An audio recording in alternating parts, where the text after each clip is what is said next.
What's going on, guys? This is Brian from Quantum Motorworks. Today we have a pinion and a bearing right here, some shims, and it is going to that journal right there. So basically this is our new pinion gear. Kind of did some of the math.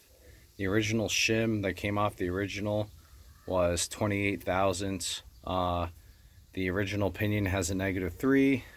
This one has 2. You do the math, should be about -5. So realistically, I need a 23.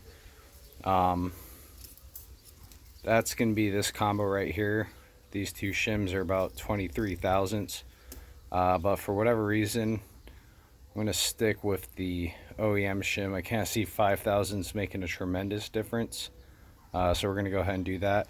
Had the pinion in the freezer for a little bit and started heating up the inside diameter of the bearing there with a mini butane torch. And then this is the custom tool. I kind of machined it down a little bit to fit inside that recess to press against the inner bearing race there. You don't want to make contact with this bearing cage. If you crush it or damage it, the bearing's pretty much toast. The needle bearings won't float the way they're supposed to. So yeah, let's go ahead and set up and see what happens. Okay, just about ready.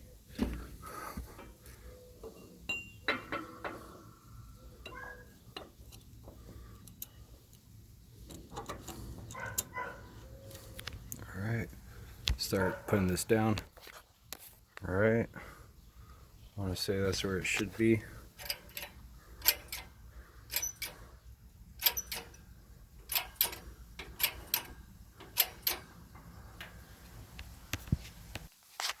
Okay, almost there.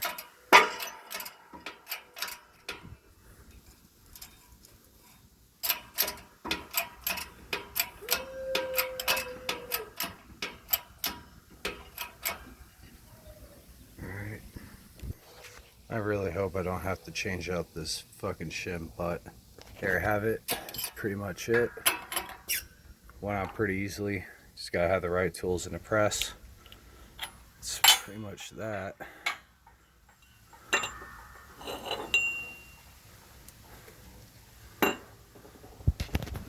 Nice.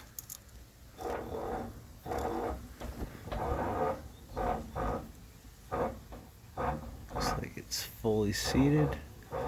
Yes, sir. It's good to go. All right. Time for step 2.